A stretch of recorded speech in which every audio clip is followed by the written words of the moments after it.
A guerra invisível em que você já está envolvido. Há uma guerra acontecendo agora mesmo que a maioria das pessoas jamais verá. Ela não é travada com mísseis, tanques ou armas. Não aparece nos noticiários e não deixa ruínas visíveis para trás. Ainda assim, é mais real, mais consequente e mais decisiva do que qualquer conflito que hoje se desenha no cenário mundial. Essa guerra é espiritual, não física. E esteja você consciente disso ou não, já está no meio dela. Toda a vida humana é tocada por esse conflito. Cada família, cada geração, cada cultura existe dentro de seu alcance.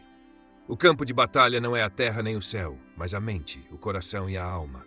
As decisões são influenciadas antes mesmo de serem tomadas. Os pensamentos são moldados antes de serem escolhidos conscientemente. Padrões se repetem ao longo das gerações, nem sempre por causa da biologia ou do ambiente, mas porque forças invisíveis estão atuando ativamente nos bastidores. A maioria das pessoas imagina que a guerra espiritual seja dramática, evidente e rara. Pensam em possessões, manifestações sobrenaturais ou encontros extremos. Mas a verdade é muito mais sutil e muito mais perigosa. As batalhas mais eficazes são aquelas que você nem percebe que está lutando. As derrotas mais devastadoras são aquelas que você confunde com a vida normal. Desânimo silencioso, fracassos repetidos, resistência interior persistente à oração. Uma sensação de peso que nunca desaparece por completo. Essas experiências não são aleatórias. São sintomas de um conflito que a maioria das pessoas nunca foi ensinada a reconhecer. Essa guerra permanece invisível porque opera abaixo da superfície da vida cotidiana. Ela não precisa se anunciar, não precisa de espetáculo. Seu objetivo não é pânico, mas controle. Se você nunca percebe que está sob ataque, nunca irá resistir. Se nunca entender quem é o inimigo, nunca reconhecerá suas estratégias. E se nunca reconhecer as estratégias, acabará assumindo que o problema é você. As Escrituras não revelam essa realidade para gerar medo. Elas a revelam para despertar discernimento. Deus não expõe o perigo para paralisar o seu povo, mas para prepará-lo. A ignorância nunca protegeu ninguém numa guerra. O conhecimento não garante a vitória, mas sem ele a derrota é quase certa. Você não pode enfrentar um inimigo em cuja existência não acredita. Não pode resistir a uma força que se recusa a nomear. É por isso que tantos crentes vivem vidas sinceras de fé e ainda assim permanecem presos em ciclos que não conseguem explicar. Eles oram, mas se sentem bloqueados. Creem, mas se sentem impotentes. Confiam em Deus, mas percebem uma resistência constante. Supõem que a luta seja interna, emocional ou circunstancial. Raramente são ensinados de que existe uma oposição organizada atuando ativamente contra os propósitos de Deus em suas vidas. A guerra em que você está não é caótica, não é aleatória, não é desorganizada. Ela é intencional, estruturada e estratégica. E até que você compreenda essa estrutura, continuará lutando às cegas. Essa revelação não tem a ver com fascínio pelas trevas, tem a ver com clareza, porque a clareza é o primeiro passo para permanecer firme. E permanecer firme é exatamente o que essa guerra exige. A revelação de Paulo, o inferno não é caos, é organizado. Enquanto o mundo estava fixado no poder visível, o apóstolo Paulo revelava uma realidade muito mais perturbadora. Preso em Roma por pregar o evangelho, acorrentado e isolado da aparência superficial de influência, Paulo escreveu palavras que continuam a abalar os fundamentos da compreensão espiritual. Em sua carta aos Efésios, ele expôs a verdadeira natureza do conflito que os crentes enfrentam, não como uma luta vaga contra o mal, mas como um confronto com um inimigo organizado e inteligente. Paulo escreveu que a nossa luta não é contra carne e sangue. Só essa afirmação já desmonta um equívoco comum. O inimigo principal não são pessoas, nem governos, nem culturas, nem circunstâncias. O que vem a seguir é ainda mais revelador. Paulo lista categorias específicas de oposição: governantes, autoridades, poderes e forças espirituais do mal nas regiões celestiais. Isso não são metáforas poéticas, são descrições funcionais, são títulos de autoridade. Paulo não estava descrevendo uma resistência espiritual aleatória, ele estava descrevendo uma hierarquia. Cada termo que utilizou carregava um significado preciso dentro da linguagem e da compreensão militar de sua época. Essas palavras apontam para posto, jurisdição e autoridade delegada. Em outras palavras, Paulo estava revelando que a oposição enfrentada pelos crentes opera dentro de uma cadeia de comando estruturada. Isso não era caos, era um reino. A maioria das pessoas lê essa passagem rapidamente e perde o peso que ela carrega. Mas ao desacelerar e examiná-la com atenção, surge um quadro perturbador. O inferno não é desorganizado, não é impulsivo, não age sem planejamento. Ele opera com estratégia, coordenação e propósito.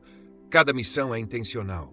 Cada ataque é calculado. Cada resistência é autorizada por um nível superior de comando. Isso explica algo que muitos crentes têm dificuldade em compreender. Nem toda oposição espiritual é sentida da mesma forma. Algumas batalhas são pessoais e internas. Outras parecem sistêmicas, culturais ou esmagadoras. Algumas lutas podem ser vencidas rapidamente por meio do arrependimento e da oração, enquanto outras parecem persistir apesar de uma fé sincera. O motivo não é fraqueza nem falta de devoção. O motivo é que diferentes níveis de oposição atuam com diferentes graus de autoridade, alcance e estratégia. A revelação de Paulo desmonta a ideia de que toda guerra espiritual é igual. Ele deixa claro que os crentes não enfrentam um inimigo único e uniforme, mas um sistema de oposição em camadas. Tratar toda batalha espiritual da mesma maneira leva à frustração e à confusão. Orações genéricas contra o inimigo muitas vezes não alcançam a realidade do que está sendo, de fato, enfrentado. Paulo não revelou essa hierarquia para glorificar as trevas. Ele a revelou para capacitar a igreja. Um soldado que compreende a estrutura do inimigo luta de forma diferente daquele que não compreende. O conhecimento muda a postura. A consciência muda a resposta. Quando você entende que a oposição é organizada, deixa de culpar a si mesmo por batalhas que exigem discernimento e não apenas resistência. Essa revelação também remove o medo. Um inimigo organizado pode ser estudado. Um sistema estruturado possui limites. A autoridade pode ser confrontada quando seus limites são compreendidos. A mensagem de Paulo não foi de intimidação, mas de preparação. Ele queria que os crentes permanecessem firmes, não em pânico, que reconhecessem, não recuassem, que lutassem com entendimento e não às cegas. O que Paulo revelou em Efésios é o fundamento de tudo o que vem a seguir. É a chave que destrava o restante dessa compreensão. Porque uma vez que se aceita que o inferno opera como um reino, a próxima pergunta se torna inevitável. Quem está no topo e até onde essa hierarquia se estende? Porque os crentes lutam sem entender o motivo. Uma das realidades mais dolorosas da vida de fé é esta. Muitos crentes amam a Deus sinceramente, mas permanecem presos a lutas que não conseguem explicar. Eles oram com fidelidade, leem as Escrituras, frequentam a igreja e procuram viver de forma íntegra, mas certos padrões se recusam a ser quebrados. As mesmas tentações retornam. O mesmo peso emocional reaparece. As mesmas barreiras surgem repetidamente, como se algo invisível estivesse resistindo a cada passo à frente. Essa confusão frequentemente gera uma culpa silenciosa. Quando o avanço não acontece, os crentes assumem que o problema deve ser pessoal. Passam a questionar a própria fé, a disciplina, o seu valor diante de Deus. Perguntam-se se Deus está distante, desapontado ou retendo bênçãos. Com o tempo, a esperança enfraquece. A oração se torna mecânica. A expectativa se dissolve na rotina. O que começou como devoção, aos poucos, se transforma em mera resistência. Mas as Escrituras revelam uma explicação mais profunda. Muitas dessas lutas não têm origem na falta de sinceridade ou de esforço. Elas são resultado de uma oposição invisível que opera abaixo da superfície. Quando a natureza da resistência espiritual é mal compreendida, os crentes diagnosticam a batalha de forma equivocada. Tratam guerra como fraqueza. Tratam resistência como fracasso. E, ao fazer isso, acabam lutando a luta errada, da maneira errada. Considere os padrões que se repetem em famílias e gerações. Depressão que surge repetidamente. Vícios que parecem hereditários. Instabilidade financeira que persiste apesar da sabedoria e do trabalho árduo. Rupturas nos relacionamentos que seguem o mesmo roteiro em vidas diferentes. Embora as escolhas pessoais sejam importantes, as Escrituras mostram que esses padrões muitas vezes são reforçados por forças espirituais que exploram feridas, hábitos e portas abertas ao longo do tempo. Quando os crentes são ensinados a acreditar que toda luta é apenas psicológica ou circunstancial, perdem a capacidade de discernir a resistência espiritual. Lidam com sintomas sem confrontar as causas. Administram comportamentos sem desafiar influências. Por isso, muitos avanços parecem temporários. A superfície muda, mas a pressão subjacente permanece.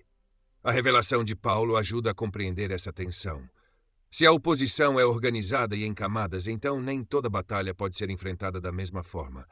Algumas resistências fogem rapidamente quando a verdade é aplicada. Outras persistem porque operam sob uma autoridade mais ampla. Sem entender essa distinção, os crentes se esgotam tentando se esforçar mais, quando deveriam aprender a se posicionar de maneira diferente. Esse equívoco também explica por que algumas orações parecem bloqueadas. Não é que Deus esteja em silêncio. Não é que a fé seja ineficaz. É que a oração está entrando em um ambiente contestado. As Escrituras mostram que a própria oração pode provocar resistência quando ameaça territórios espirituais já estabelecidos. O que parece atraso, muitas vezes, é sinal de que algo está sendo confrontado. Quando os crentes não possuem esse entendimento, internalizam a luta. Olham para dentro em vez de olhar para cima. Culpam a própria humanidade em vez de reconhecer a hostilidade. Com o tempo, isso gera resignação. Aprendem a conviver com limitações que nunca foram chamadas a aceitar. Contentam-se com sobrevivência em vez de viver vitória.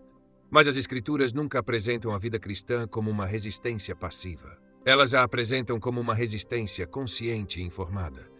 Deus não chama o seu povo a atravessar conflitos às cegas.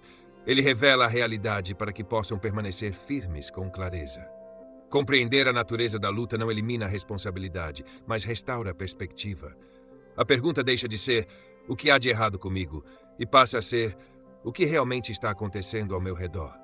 Essa mudança transforma tudo. Porque, uma vez que a batalha é corretamente identificada, o crente finalmente pode parar de lutar às cegas. O reino de Satanás é um reino. O próprio Jesus confirmou aquilo que Paulo mais tarde articularia com tanta clareza.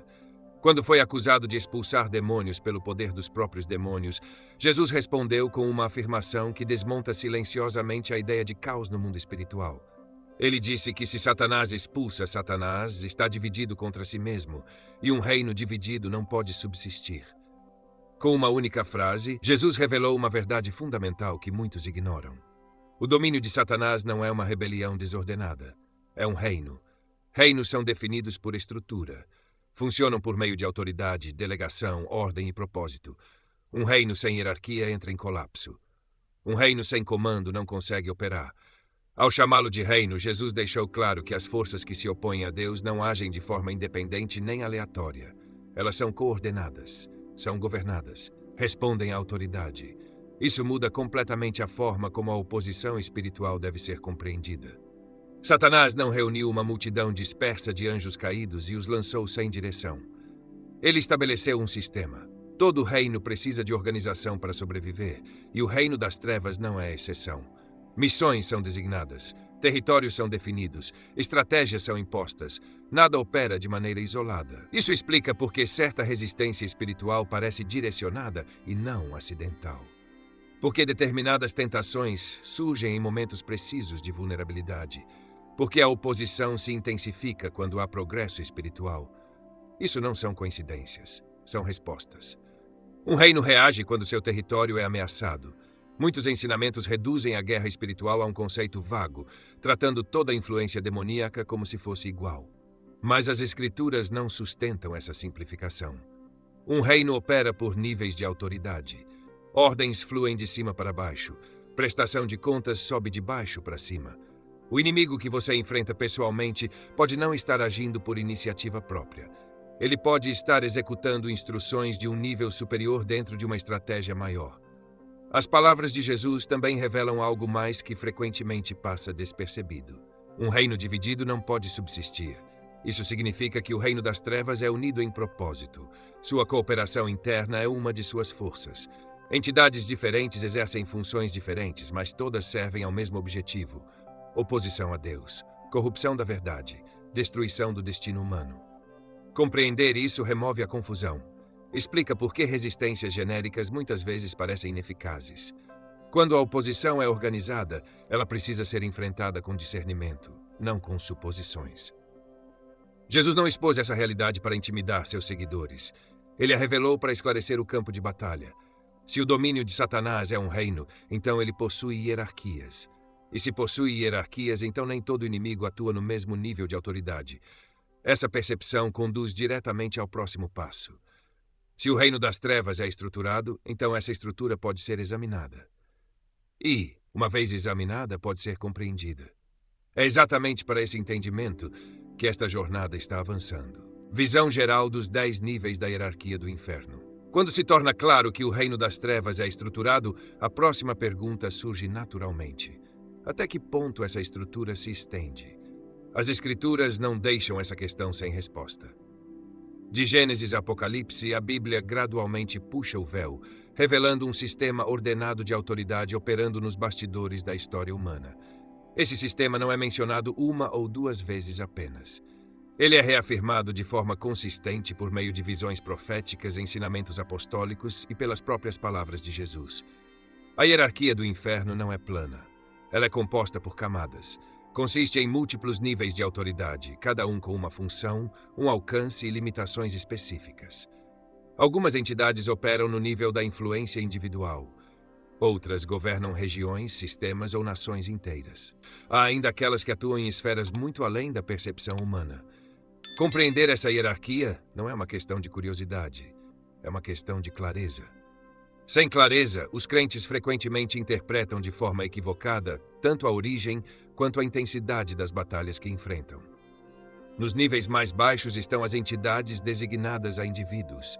Essas são as forças que a maioria dos crentes encontra com mais frequência, muitas vezes sem perceber.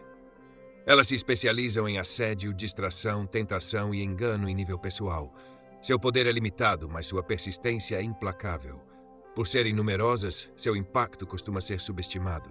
Acima delas estão forças mais inteligentes e estratégicas. Essas entidades não apenas reagem, elas observam. Estudam padrões de comportamento, feridas emocionais chamados em momentos oportunos. Seus ataques são personalizados e calculados. Não têm pressa, sabem esperar. Seu objetivo não é uma queda momentânea, mas um desvio a longo prazo. Em níveis ainda mais elevados estão as autoridades territoriais. Essas não são designadas a pessoas, mas a lugares. Cidades, regiões e culturas frequentemente carregam atmosferas espirituais moldadas ao longo de gerações. Certos pecados se tornam normalizados, certas fortalezas se enraizam. Essas forças influenciam o pensamento coletivo mais do que o comportamento individual, criando ambientes onde as trevas parecem familiares e resistir se torna exaustivo. Além dos governantes territoriais estão poderes que operam no nível dos sistemas. Governos, instituições, estruturas legais, educação e estruturas culturais podem ser influenciados por forças que atuam de forma paciente e invisível ao longo do tempo. Essas entidades não precisam tentar cada indivíduo quando podem moldar os sistemas que formam os indivíduos. Acima deles existem governantes cuja autoridade se estende sobre a escuridão mais ampla do próprio mundo.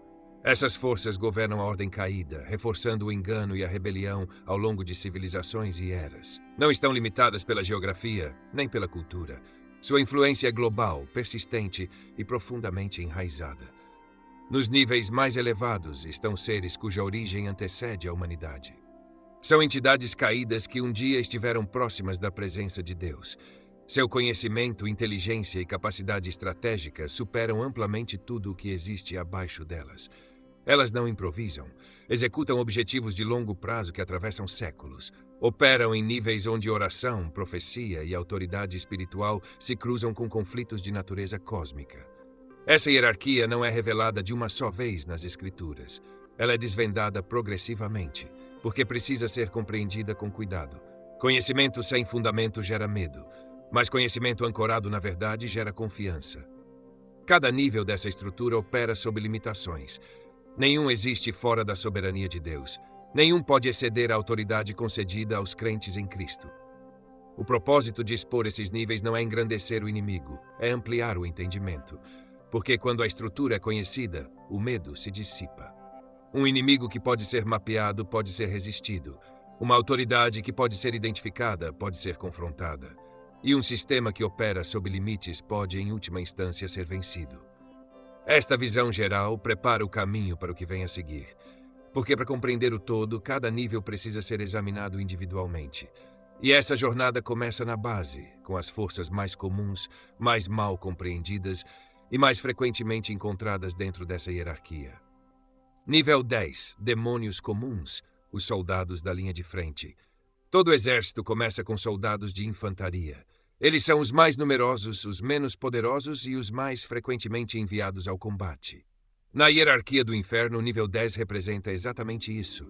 São os demônios comuns, os agentes da linha de frente que executam tarefas diárias contra vidas individuais. Sua autoridade é limitada, mas sua presença é ampla. Eles formam a base da oposição espiritual que a maioria das pessoas experimenta sem jamais perceber. As Escrituras oferecem repetidos vislumbres dessas entidades ao longo dos evangelhos. Quando Jesus encontrava pessoas endemoniadas, muitas vezes não estava confrontando uma única entidade, mas várias atuando em conjunto. Um dos exemplos mais claros aparece no relato do homem possesso na região dos Gerazenos. Quando Jesus perguntou o nome do demônio, a resposta não foi singular. Meu nome é Legião, porque somos muitos. Essa linguagem foi intencional. Uma legião romana era composta por milhares de soldados. Os demônios estavam se identificando não como únicos ou de elite, mas como numerosos e organizados. Esses demônios comuns operam no nível mais pessoal da guerra espiritual. Eles não são designados a territórios, instituições ou nações. São designados a indivíduos. Sua função principal é o assédio, não a dominação. Eles exploram fraquezas, intensificam tentações, sussurram mentiras, ligam-se a feridas não curadas, pecados habituais e portas abertas criadas pela desobediência. Seu poder não está no controle, mas na influência. Eles não podem forçar obediência, mas podem pressionar a mente de forma constante. Introduzem pensamentos que parecem internos, mas não são. Amplificam inseguranças até que pareçam identidade. Aumentam o medo até que pareça prudência. Com o tempo, sua persistência faz com que o engano pareça familiar e a resistência pareça cansativa. É por isso que as Escrituras enfatizam o campo de batalha da mente. Esses soldados da linha de frente buscam moldar padrões de pensamento, porque pensamentos conduzem a decisões, e decisões formam destinos.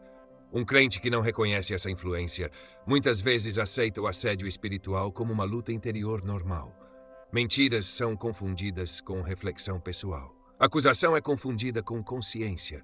Condenação é confundida com humildade. No entanto, essas entidades possuem uma fraqueza crucial. As Escrituras são explícitas quanto a isso. Quando o crente se submete a Deus e resiste ao diabo, esses demônios são obrigados a fugir. Eles não negociam, não permanecem firmes, eles recuam. Sua autoridade entra em colapso de uma resistência espiritual genuína enraizada na obediência a Deus. Por isso, os demônios comuns preferem a sutileza ao confronto. Eles prosperam onde a verdade é ignorada, a oração é negligenciada e a autoridade espiritual não é utilizada. Ganham acesso por meio da falta de perdão, de concessões repetidas e de padrões geracionais que nunca são confrontados. Uma vez dentro, não saem por vontade própria. Precisam ser resistidos e ordenados a sair. A armadura de Deus confronta diretamente seus métodos. A verdade desmonta suas mentiras. A justiça bloqueia suas acusações. A fé apaga suas dúvidas. A palavra de Deus corta seu engano com uma clareza que eles não conseguem suportar. Esses soldados da linha de frente só são perigosos quando não são reconhecidos. O nível 10 representa o ponto de contato mais frequente entre os crentes e o reino das trevas. Eles são a primeira linha de ataque, mas também os mais fáceis de derrotar quando confrontados corretamente. No entanto, raramente agem sozinhos. Operam sob ordens. Executam estratégias elaboradas por níveis mais altos de autoridade. E isso nos leva ao próximo nível. Porque enquanto o nível 10 assedia seus pensamentos, o próximo nível se especializa em algo muito mais calculado. Eles não apenas sugerem ideias, eles projetam armadilhas. Nível 8. Principalidades territoriais. Nesse nível, a guerra espiritual ultrapassa um limite que a maioria dos crentes nunca percebe que existe. Até aqui, a oposição esteve focada principalmente em indivíduos, pensamentos, desejos, decisões e padrões pessoais. O nível 8 opera em uma escala completamente diferente.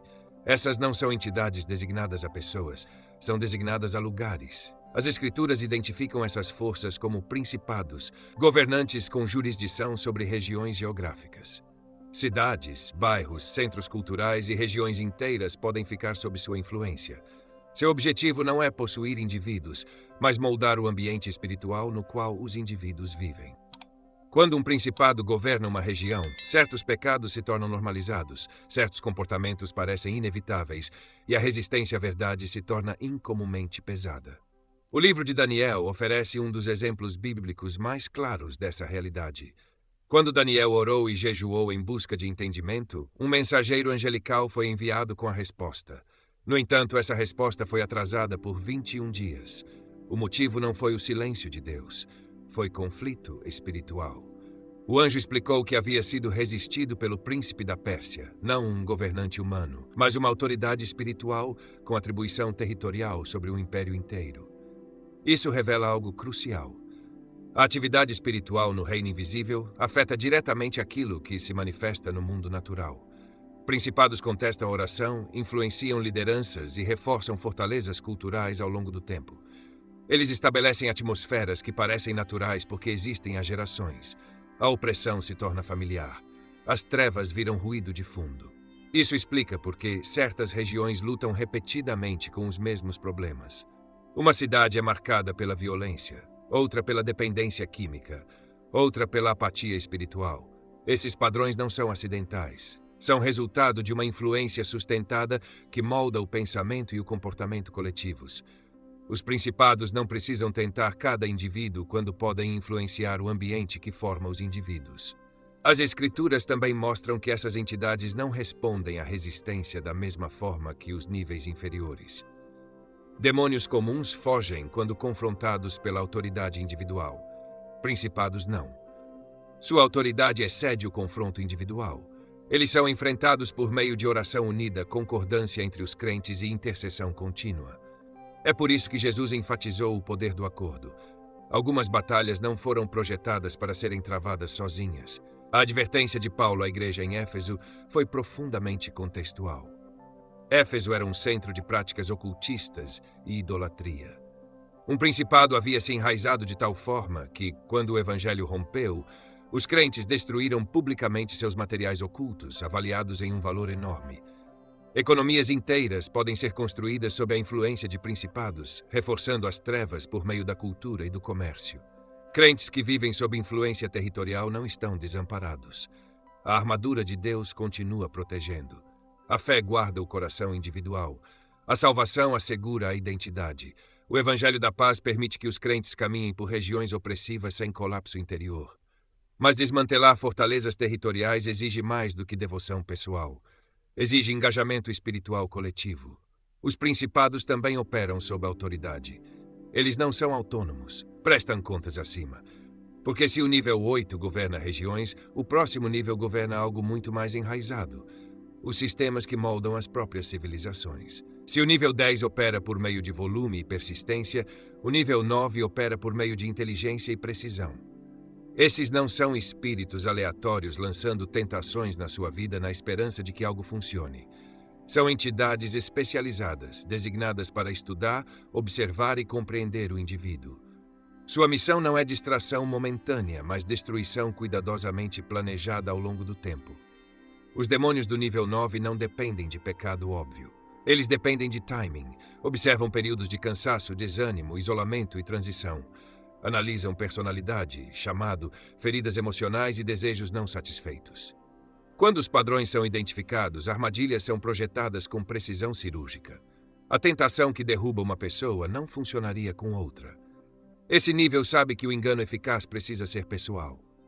As Escrituras nos dão um exemplo claro dessa metodologia no deserto, quando Satanás tentou Jesus. O ataque não foi grosseiro nem impulsivo, foi calculado. Cada tentação foi moldada para explorar identidade, missão e momento. A fome foi usada para pressionar a autossuficiência. A Escritura foi citada para incentivar o teste de Deus. A autoridade foi oferecida como um atalho para evitar a obediência.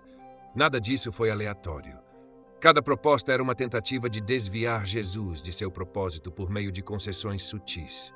Essa é a marca registrada do nível 9. Eles não apenas amplificam pecados existentes como os níveis inferiores.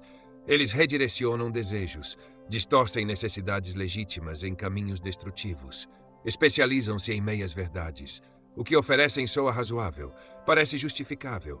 Muitas vezes parece inofensivo à primeira vista. O perigo raramente é visível no início. A queda do rei Davi ilustra isso perfeitamente. Ele não foi tentado a abandonar Deus nem a adorar ídolos. Ele simplesmente estava no lugar errado, na hora errada, permitindo que um único momento de desatenção se tornasse uma reação em cadeia. Um olhar se tornou um pensamento se tornou desejo, o desejo se tornou ação. A ação produziu consequências que ecoaram por gerações. O nível 9 entende que o colapso raramente começa com rebelião. Ele começa com pequenas concessões não vigiadas. Essas entidades são pacientes. Estão dispostas a investir anos para garantir uma única decisão catastrófica. Elas compreendem que destruir um destino é mais eficaz do que provocar falhas menores repetidas. Por isso, seus ataques frequentemente se intensificam quando alguém entra em propósito ou influência. Territórios ameaçados recebem atenção concentrada. Ainda assim, até esse nível de sofisticação possui uma fraqueza. O nível 9 opera inteiramente por meio do engano. E o engano não sobrevive à exposição da verdade. Jesus desmontou cada tentação no deserto com a mesma arma, está escrito. A Escritura não apenas resistiu ao ataque, ela o expôs. A verdade retirou o disfarce da tentação. É por isso que o conhecimento da palavra de Deus não é opcional. Ele é defensivo e ofensivo. Quando a Escritura é internalizada, as falsificações são reconhecidas. Quando a verdade é conhecida, a manipulação perde força. A oração traz discernimento antes que as armadilhas estejam completamente formadas. A consciência interrompe a estratégia. Os demônios do nível 9 não podem forçar obediência. Eles precisam de concordância. Quando a concordância é retirada, sua influência entra em colapso. Mas eles não operam de forma independente. Prestam contas acima. Seu sucesso alimenta estratégias maiores elaboradas em níveis superiores de autoridade. Porque, enquanto o nível 9 se concentra em indivíduos, o próximo nível governa algo muito mais amplo. Não pessoas, mas lugares. E quando a oposição espiritual muda do pessoal para o territorial, a batalha muda completamente. Nível 7. Poderes que corrompem sistemas. Se os principados territoriais moldam regiões, o nível 7 opera em uma camada ainda mais insidiosa. Essas entidades não se concentram principalmente em indivíduos ou cidades. Elas miram sistemas, instituições, estruturas de autoridade que moldam a forma como sociedades inteiras pensam, decidem e definem o que é normal. As Escrituras identificam essas forças simplesmente como poderes, um termo que aponta para a autoridade delegada incorporada à governança humana. O nível 7 não precisa influenciar cada pessoa diretamente. Em vez disso, infiltra-se nos mecanismos que influenciam as pessoas coletivamente. Governos, sistemas jurídicos, estruturas educacionais, mídia, instituições financeiras, narrativas culturais. Onde quer que a autoridade seja exercida e normas sejam estabelecidas, esses poderes buscam acesso. Seu objetivo não é o caos, mas o controle por meio da legitimidade. Isso explica por que culturas podem se afastar lenta, porém decisivamente da verdade. A mudança raramente é súbita, é incremental. Pequenos ajustes na linguagem, leves redefinições da moralidade, normalização gradual do que antes era impensável. Com o tempo, essas mudanças se institucionalizam. O que antes era debatido torna-se política. O que antes era resistido passa a ser celebrado. As Escrituras oferecem uma visão perturbadora desse nível de atuação quando Jesus se dirige à igreja em Pérgamo. Ele disse: "Eu sei onde você vive, onde está o trono de Satanás. Não apenas presença, mas autoridade. Um trono representa governo. Aquela cidade não estava apenas influenciada pelas trevas, estava administrativamente alinhada com elas. Essa é a marca do nível 7. As trevas não precisam mais persuadir quando podem legislar. Esses poderes operam com paciência. Não se apressam, compreendem o impacto geracional.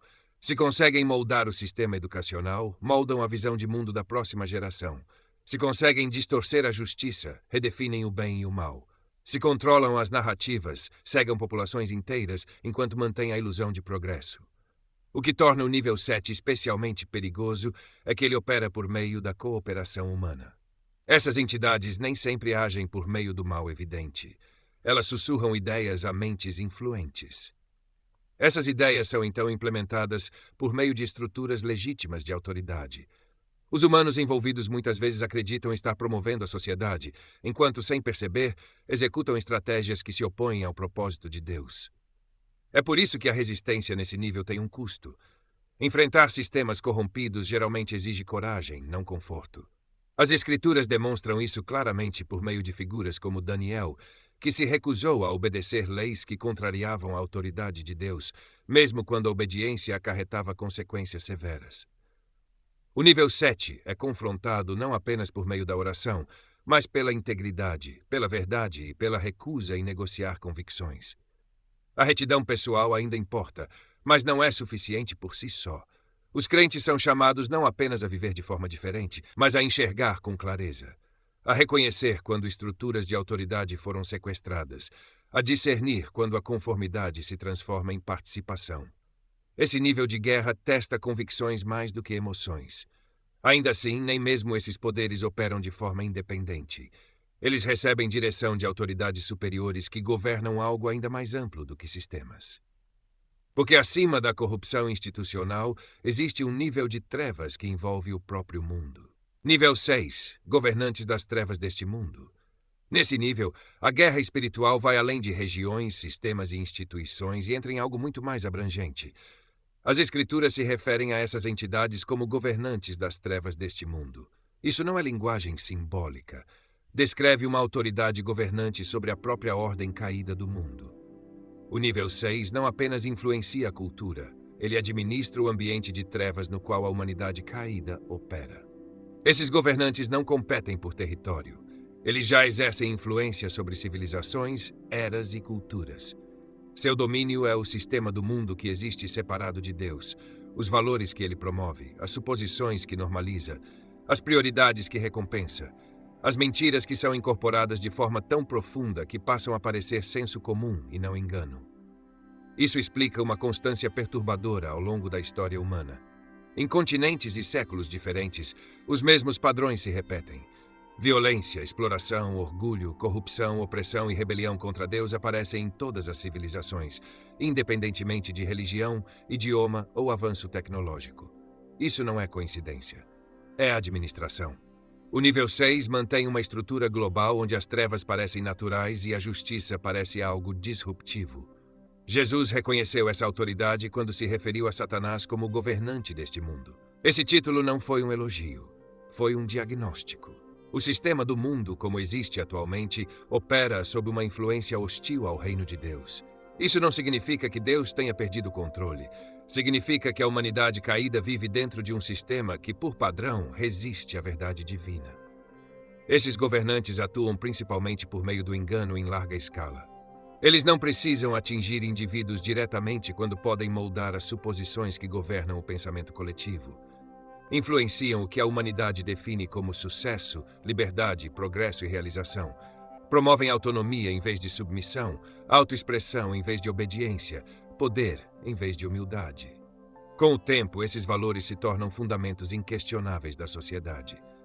As Escrituras alertam que, à medida que a história caminha para sua conclusão, essa escuridão se intensifica. Não porque esses governantes estejam ganhando autoridade, mas porque seu tempo é limitado. À medida que a luz da verdade avança, a resistência se torna mais agressiva, a confusão aumenta, a clareza moral se enfraquece, o engano se torna mais sofisticado. Ainda assim, esses governantes possuem uma limitação crítica. Sua autoridade não se estende àqueles que pertencem a Cristo. Os crentes vivem dentro do sistema do mundo, mas não são mais governados por ele. As Escrituras declaram que aqueles que estão em Cristo foram libertos do domínio das trevas e transferidos para o reino de Deus. Isso não é metáfora. É uma mudança de jurisdição.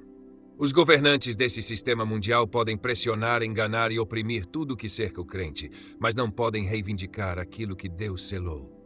É por isso que o Evangelho da Paz é descrito como calçado. Ele permite que os crentes caminhem por território hostil sem serem consumidos por ele. Mesmo assim, nem mesmo esses administradores globais das trevas representam a autoridade máxima. Eles executam estratégias, mas não as originam. Mantêm sistemas, mas não desenham o plano de longo prazo. Acima deles operam forças que travam guerra além do âmbito natural. Forças que contestam a própria oração. Nível 5. Forças espirituais nas regiões celestiais. Nesse nível, a linguagem humana começa a se esforçar para dar conta do peso do que as Escrituras revelam. O nível 5 opera em um domínio que a maioria dos crentes raramente considera. São as forças espirituais do mal nas regiões celestiais. Entidades cujo principal campo de batalha não é a Terra, mas as dimensões invisíveis, onde autoridade espiritual, oração e intervenção divina se encontram. Essas forças não se concentram em tentar indivíduos, nem em corromper sistemas de forma direta. Seu papel é muito mais estratégico. Elas se envolvem em confronto direto com os mensageiros angelicais de Deus. Resistem às respostas às orações, contestam designações divinas antes mesmo que essas designações alcancem o mundo natural. Sua atuação determina o tempo, a resistência e a intensidade dos avanços espirituais. O livro de Daniel oferece uma janela clara para essa realidade. Daniel orou e jejuou em busca de entendimento. Deus respondeu imediatamente. Ainda assim, a resposta não chegou por 21 dias. Quando o anjo finalmente veio, revelou o motivo do atraso. Ele havia estado em conflito com uma poderosa entidade espiritual até ser reforçado por Miguel, um dos príncipes principais. Isso não foi simbólico. Foi guerra literal no reino espiritual. Isso revela algo que muitos crentes têm dificuldade em aceitar. A demora não significa negação. O silêncio não significa ausência. Muitas vezes o que parece oração não respondida é, na verdade, oração contestada. As forças do nível 5 atuam onde a oração ameaça uma oposição espiritual estabelecida. Elas não impedem a vontade de Deus, mas resistem à sua manifestação. Essas entidades compreendem a autoridade espiritual em um nível muito além da experiência humana. Elas observaram o funcionamento do reino de Deus, reconhecem o tempo profético, monitoram movimentos de fé. Quando a oração se intensifica, elas se mobilizam. Quando a intercessão aumenta, a resistência se intensifica. Por isso, o avanço espiritual frequentemente exige perseverança e não apenas intensidade. As Escrituras confirmam essa realidade no livro do Apocalipse, onde uma guerra irrompe nas regiões celestiais entre forças angelicais e forças alinhadas a Satanás. Esse conflito não terminou com a queda de Lúcifer. Ele continua até a restauração final de todas as coisas. A guerra invisível influencia diretamente o mundo visível. A resposta do crente ao nível 5 não é complexa, mas é exigente. Ela requer perseverança, oração persistente. Recusa em desistir quando nada parece estar acontecendo. Fé que permanece firme sem confirmação visível. É por isso que Paulo enfatiza a oração como um componente essencial da armadura espiritual, não como um ritual, mas como um engajamento contínuo. O nível 5 prospera no desânimo. Seu objetivo é convencer os crentes de que a perseverança é inútil, que esperar é perda de tempo, que a oração é ineficaz. Mas as Escrituras revelam o oposto. A oração contínua exerce pressão no reino invisível, sustenta a atividade angelical, supera a resistência. Ainda assim, mesmo essas formidáveis forças espirituais não agem de forma independente. Elas respondem a autoridades com jurisdição ainda mais ampla. Autoridades cuja influência se estende não apenas pelas regiões espirituais, mas por nações inteiras ao longo de séculos. A hierarquia continua acima. E a cada nível, o alcance da autoridade se expande. Nível 4. Príncipes territoriais sobre nações.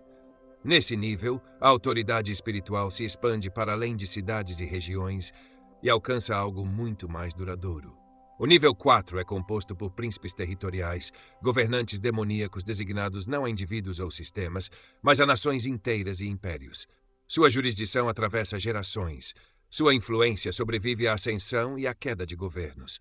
Suas estratégias se desenvolvem ao longo de séculos. As Escrituras identificam essas entidades de forma direta.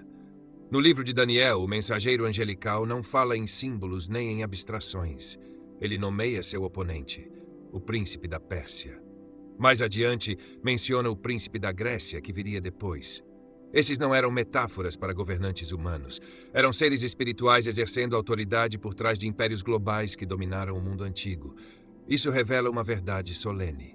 Por trás de grandes potências mundiais, muitas vezes existem autoridades espirituais moldando identidade nacional, ideologia e destino. Quando um império cai e outro se levanta, o conflito espiritual não desaparece. A autoridade muda de mãos. Um príncipe diferente assume o domínio. O cenário político se transforma, mas a hierarquia espiritual permanece ativa. Esses príncipes não são designações temporárias. Eles governam. Enraizam-se por meio da cultura, da religião, da tradição e do orgulho nacional. Com o tempo, sua influência se entrelaça à identidade de uma nação. A resistência ao evangelho se torna normalizada. A oposição passa a parecer cultural e não espiritual. Populações inteiras crescem imersas em fortalezas que nunca questionam, simplesmente porque nunca conheceram outra realidade.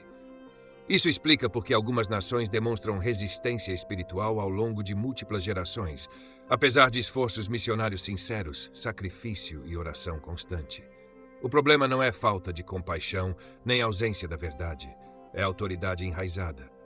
Príncipes territoriais reforçam sistemas de crença, pressões sociais e resistência governamental que isolam populações inteiras de um despertamento espiritual.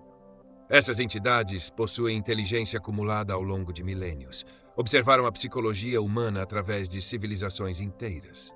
Sabem como transformar nacionalismo, medo, tradição e identidade em armas para bloquear a transformação espiritual. Não são reativas. São arquitetas pacientes de resistência a longo prazo. As Escrituras também revelam o nível de autoridade necessário para confrontá-las. No relato de Daniel, o príncipe da Pérsia não foi deslocado apenas pela oração humana. Miguel, um dos principais príncipes de Deus, entrou no conflito. Isso indica que a oposição do nível 4 opera em uma esfera onde é necessária a intervenção de arcanjos. Não são batalhas travadas de forma casual nem resolvidas rapidamente. Para o crente, essa realidade não significa impotência, significa clareza. A fé pessoal continua sendo essencial. A vida justa continua sendo essencial. A armadura de Deus continua protegendo. Mas desmantelar fortalezas nacionais frequentemente exige perseverança geracional. Oração profética. Testemunho fiel mantido ao longo do tempo e não resultados instantâneos.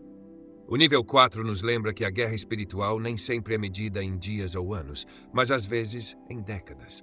Ainda assim, mesmo esses poderosos governantes territoriais não representam a autoridade máxima da hierarquia. Eles respondem a seres cuja origem antecede as próprias nações, seres que um dia estiveram na presença de Deus. E é para esse próximo nível que esta jornada agora avança. Nível 3. Querubins ungidos caídos. Neste ponto, a hierarquia entra em um território que a maioria dos crentes nunca foi ensinada a considerar. O nível 3 não é composto por anjos caídos comuns. São querubins ungidos caídos, seres que um dia ocuparam posições de autoridade extraordinária e intimidade na presença de Deus. Sua queda não foi uma rebelião menor, foi uma ruptura catastrófica na ordem espiritual da criação. As Escrituras oferecem vislumbres raros, porém poderosos de sua origem. No livro de Ezequiel, o profeta fala para além de um rei terreno e se dirige ao poder espiritual por trás dele. O que é revelado é impressionante. Esse ser esteve no Éden, adornado com toda pedra preciosa, estabelecido como querubim ungido guardião. Ele andava entre as pedras de fogo, uma expressão que aponta para a proximidade direta com a presença manifesta de Deus. Não se tratava de um servo à margem do céu. Era um ser confiado com responsabilidade sagrada. As entidades do nível 3 não eram ignorantes da glória de Deus. Estavam imersas nela. Não se rebelaram por falta de entendimento. Rebelaram-se apesar dele. Seu conhecimento da ordem divina, da autoridade, da adoração e das leis espirituais supera tudo o que os níveis inferiores possuem. Quando caíram, não perderam sua inteligência nem sua consciência. Retiveram o que aprenderam na presença de Deus e agora utilizam esse conhecimento em oposição. As Escrituras nos dizem que Lúcifer não caiu sozinho. Uma parte significativa do exército angelical o seguiu na rebelião. Entre eles estavam outros seres ungidos, não todos iguais em função, mas unidos na insubordinação. Esses querubins caídos tornaram-se os comandantes mais confiáveis de Satanás. São acionados quando os níveis inferiores falham. Intervêm quando grandes movimentos espirituais ameaçam o reino das trevas. Esses seres não se especializam em tentação, nem em governo territorial. Eles supervisionam operações críticas. Coordenam resistência em larga escala contra os movimentos de Deus. Reforçam principados. Aconselham príncipes territoriais. Sua atuação frequentemente marca momentos em que o conflito espiritual se intensifica de forma dramática.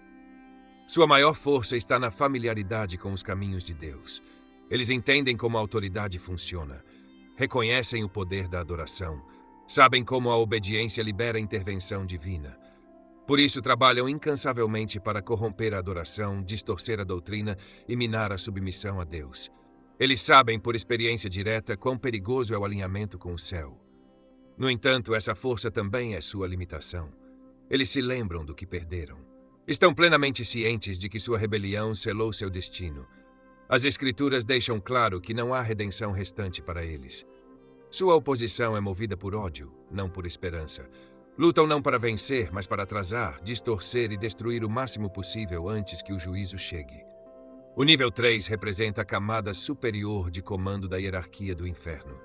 Sua autoridade é vasta, mas não é suprema. Mesmo eles respondem a poderes mais elevados.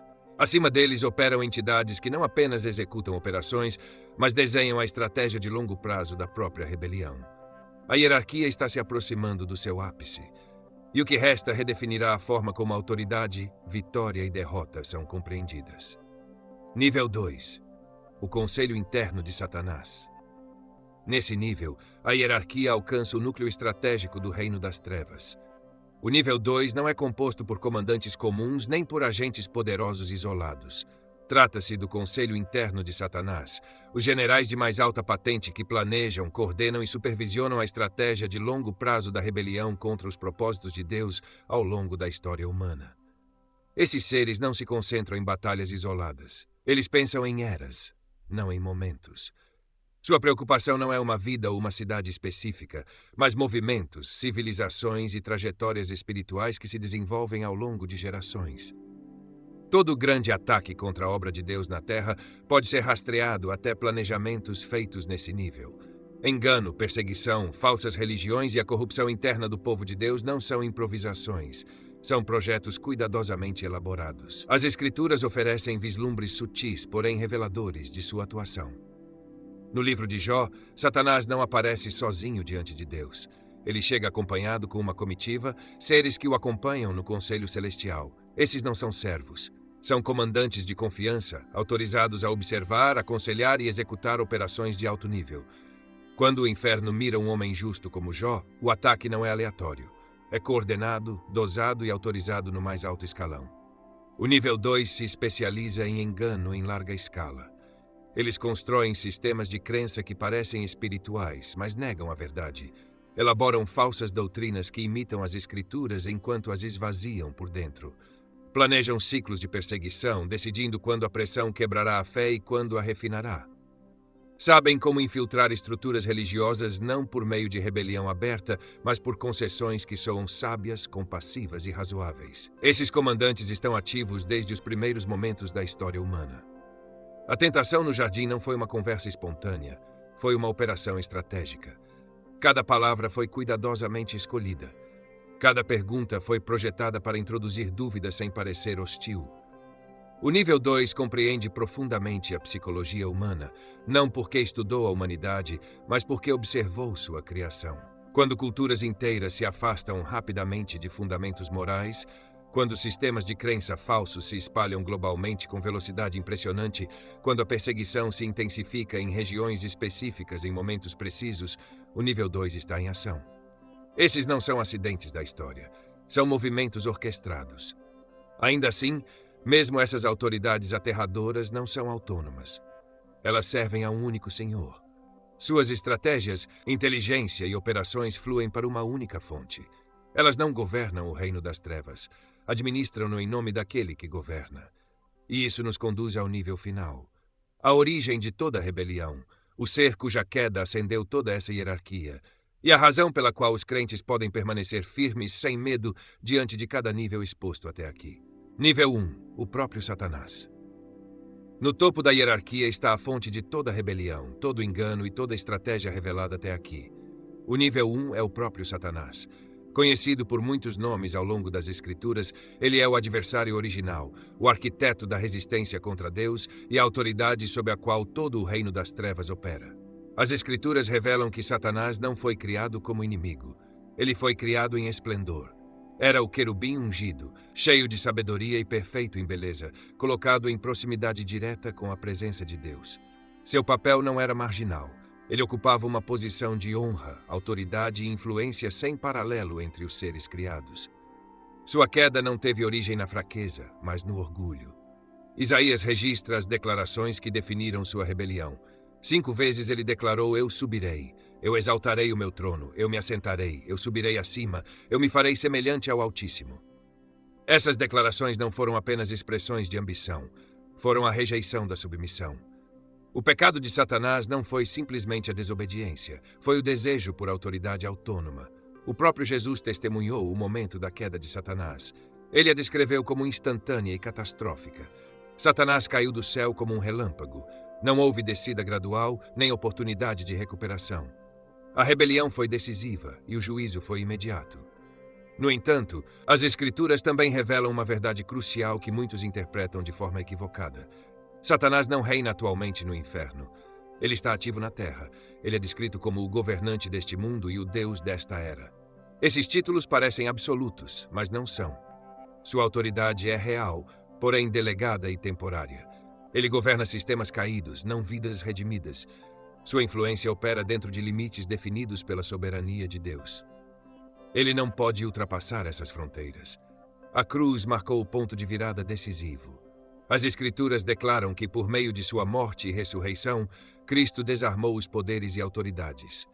Satanás foi despojado de autoridade legal sobre aqueles que pertencem a Cristo. O que permanece é influência, engano e resistência, não posse. Satanás opera com tempo emprestado, plenamente consciente de que sua derrota é certa. O livro do Apocalipse deixa seu destino final absolutamente claro. Satanás será lançado no juízo eterno. Sua autoridade terminará por completo. Sua rebelião será silenciada de forma definitiva. Não há ambiguidade, nenhum resultado alternativo. A guerra tem um fim, e esse fim não favorece as trevas. Essa verdade redefine tudo. Satanás não é um rival de Deus, ele é um inimigo derrotado que resiste a um juízo inevitável. Cada nível abaixo dele existe sob essa mesma realidade. Toda a hierarquia opera sob a sombra da perda. É por isso que a oposição frequentemente se intensifica. O tempo é curto, a resistência se torna desesperada. Para o crente, isso não é motivo de medo, é o fundamento da confiança. Compreender a mais alta autoridade do inferno revela os limites de toda autoridade inferior. Se o próprio Satanás foi derrotado, então nenhum nível abaixo dele pode reivindicar poder final. A hierarquia termina aqui. Mas entendê-la não é o ponto final. O conhecimento por si só não garante vitória. O que realmente importa é como os crentes permanecem firmes na autoridade que já lhes foi concedida. E é isso que as Escrituras apresentam a seguir. Não a estrutura do inimigo, mas a provisão de Deus. Depois de expor toda a hierarquia das trevas, as Escrituras não deixam os crentes encarando o inimigo. Imediatamente, a atenção é redirecionada para a provisão. Deus nunca revela a oposição sem também revelar a proteção. A armadura de Deus não é poesia simbólica. Ela é uma resposta estratégica projetada especificamente para resistir a cada nível de autoridade que acabou de ser revelado. Paulo apresenta a armadura somente depois de descrever as fileiras da oposição espiritual. Essa ordem é importante. A armadura não é uma proteção genérica contra um perigo vago. Cada peça responde a uma ameaça real e bem definida. A ordem é clara. Revesti-vos de toda a armadura de Deus para que possais permanecer firmes. Não avançar na própria força, não entrar em pânico, permanecer firmes. Permanecer de pé é a postura de uma vitória já garantida.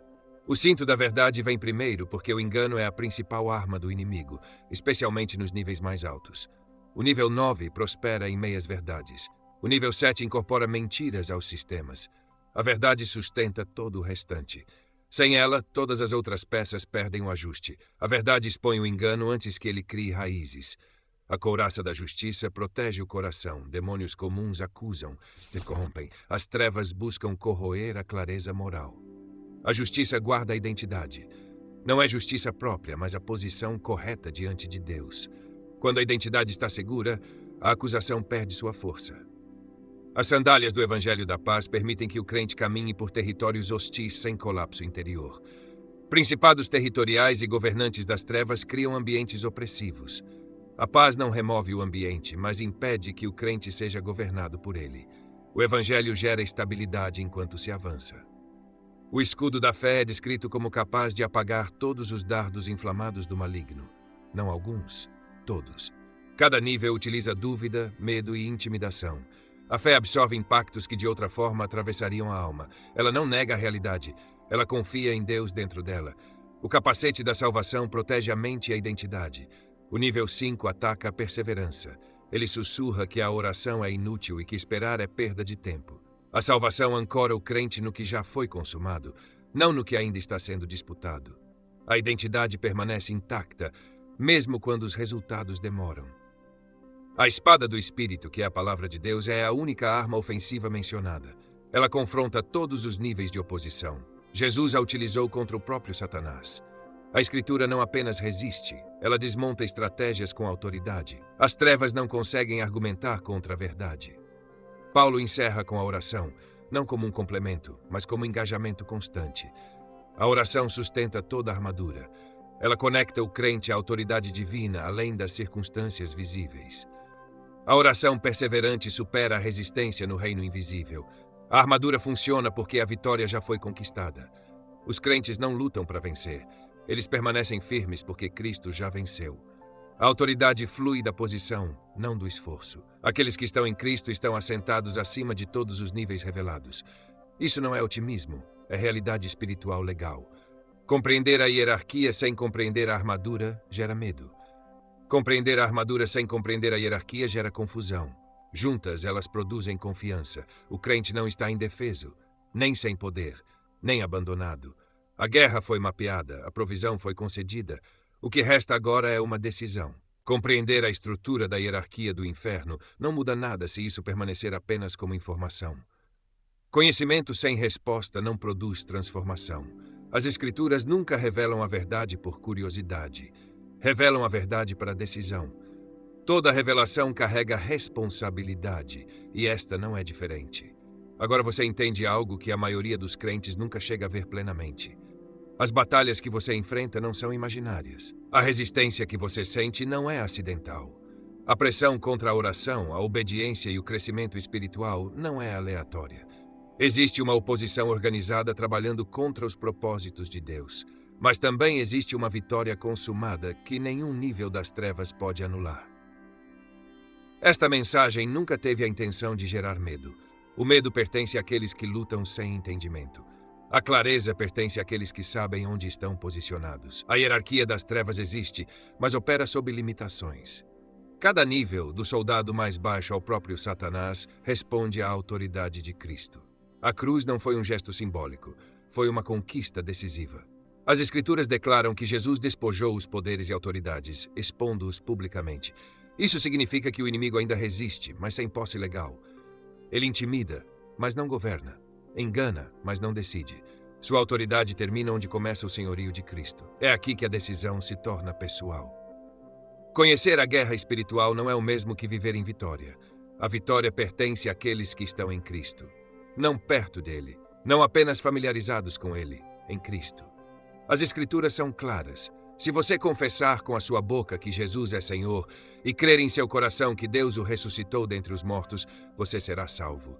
Isso não é linguagem religiosa, é uma transferência de lealdade, uma mudança de reino. Para os crentes que já estão em Cristo, este é um chamado para se posicionar de forma diferente. Pare de lutar às cegas, pare de internalizar batalhas que exigem discernimento. Pare de assumir que toda luta é fracasso pessoal. Permaneça firme na verdade, firme na justiça, firme na fé, firme na oração. Não porque o inimigo é forte, mas porque Cristo é supremo.